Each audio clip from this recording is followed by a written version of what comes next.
नमरूद बिन कन्नान हज़रत इब्राहीम अलैहिस्सलाम के दौर में बाबल का बादशाह था। मुफस्सिरीन का बयान है कि नमरूद बिन कन्नान बड़ा जाबिर बादशाह था।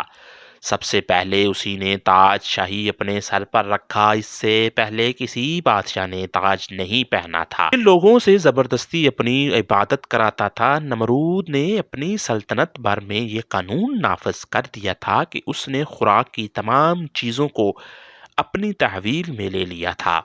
ये सिर्फ इन्हीं लोगों को खुराक का सामान दिया करता था जो लोग उसकी खुदाई को तस्लीम करते थे। चनाचे एक मर्तबा इब्राहीम अलैहिस्सलाम इसके दरबार में गल्ला लेने के लिए तशरीफ़ ले गए तो उस खबीस ने कहा, पहले तुम मुझको अपना खुदा तस्लीम करो, जभी मैं तुमको गल्ला दूंगा। हज़रत इब्राहीम ने बड़े दरबार में आलन ऐलान फरमा दिया कि तू झूठा है और मैं सिर्फ एक खुदा की इबादत करता हूँ जो वहदहू ला शरीक है। ये सुनकर नमरूद आपे से बाहर हो गया और आपको दरबार से निकाल दिया और आपको एक दाना भी नहीं दिया। आप परेशान होकर जान बल्ब हो गए। इस वक्त आप एक थैला लेकर एक टीले के पास तशरीफ ले गए और थैले में रेत भर कर लाए और अल्लाह तबारक व तआला से दुआ मांगी तो वो रेत आटा बन गई और आपने इसको अपने साथियों को खिलाया और खुद भी खाया। फिर नमरूद की दुश्मनी इतनी इस हद तक बढ़ गई कि उसने आपको आग में डलवा दिया। जब हज़रत इब्राहीम को आग में फेंका गया तो फरिश्तों ने हज़रत इब्राहीम अलैहिस्सलाम के बाजू पकड़कर नहायत आराम के साथ बैठा दिया। इस वक्त रज़वान नामी फरिश्ते ने जन्नत से एक खूबसूरत लिबास लाकर आप अलैहिस्सलाम को पहनाया। हज़रत इब्राहीम अलैहिस्सलाम के इर्द गिर्द रेहान सब्ज़े और शगुफ़ों के अजीब व गरीब खूबसूरत बाग बना दिए। वहाँ शीरीं चश्मा जारी हो गया। हज़रत इब्राहीम अलैहिस्सलाम पर परवरदिगार आलम का फजल करम हो गया। हज़रत इसराफील अलैहिस्सलाम हर सुबह शाम अल्लाह के हुक्म से लजीज किस्म का खाना जन्नत से पहुंचाते। कमाल खुशी और बेगमी का वक़्त गुज़रता। 7 रोज़ के बाद नमरूद ने समझा कि आग बुझ गई होगी और ऊंचे महल पर चढ़कर रोज़ाना नमरूद देखता।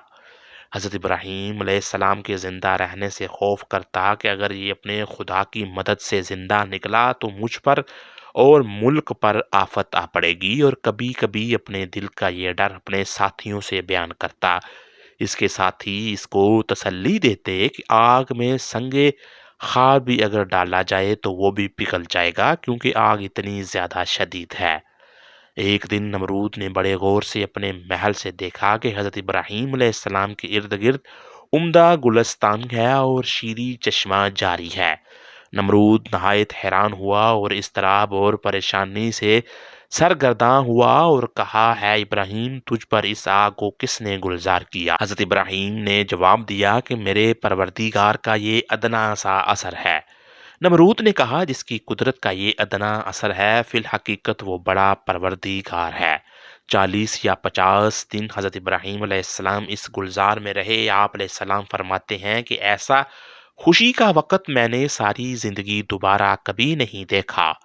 इसके बाद हज़रत इब्राहीम अलैहिस्सलाम इस राख से जो पहाड़ की मानद था बाहर निकलकर अज़्ज़े सर 9 नमरूदियों को नसीहत करना शुरू कर दी। नमरूद ने चंद दिन की मोहलत मांगी तो उसके वजीर ने कहा, इतनी मुद्दत तो खुदा ने खुदाई की, अब दूसरे की बंदगी अख्तियार करता है, अपने लिए शर्मिंदगी और रसवाई इख्तियार करता है। आखिरकार नमरूद ने हज़रत इब्राहीम अलैहिस्सलाम के सामने इनकार कर दिया और कहा, मैं तेरे रब की रज़ा के वास्ते कई हज़ार गायें, बकरियां और ऊँटों की कुर्बानी देता हूँ।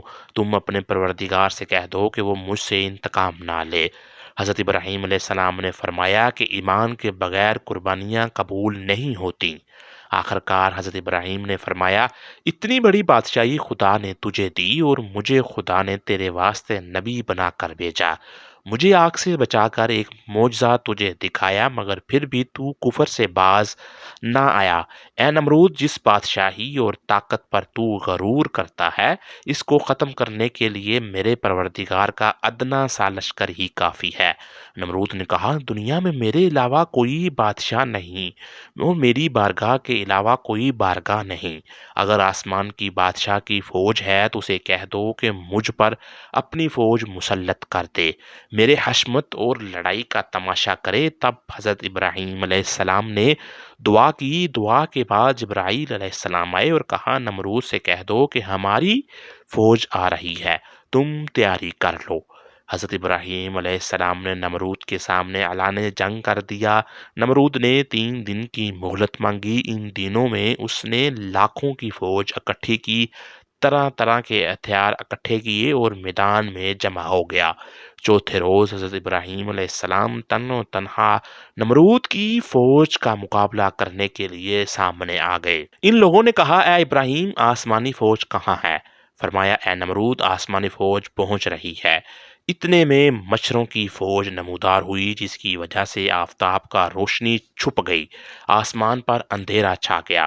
نمرود نے اعلان کر دیا کہ اپنی فوجیوں کو نکارا بچاؤ، لیکن مچھروں کی آواز لوگوں کے کانوں میں پہنچی تو لوگوں کے ہوش اڑ گئے۔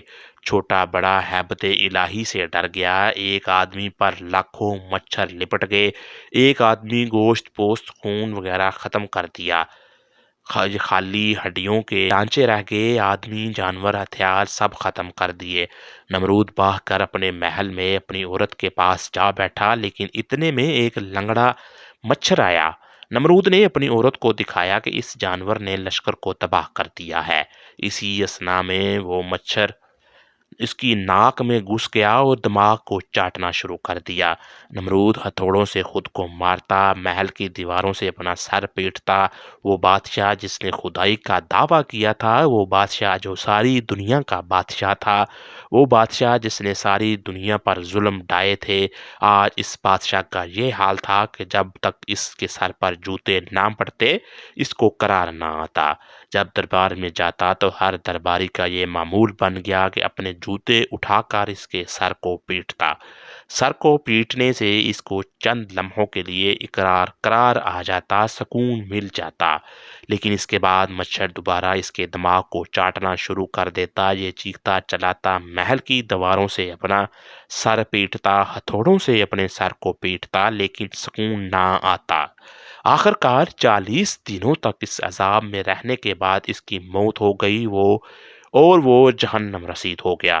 میرے محترم عزیز دوستو، تاریخ پر اگر نظر دوڑائی جائے تو جن لوگوں نے اللہ تعالیٰ کو للکارا، ان کا انجام فرعون اور نمرود جیسا ہوا۔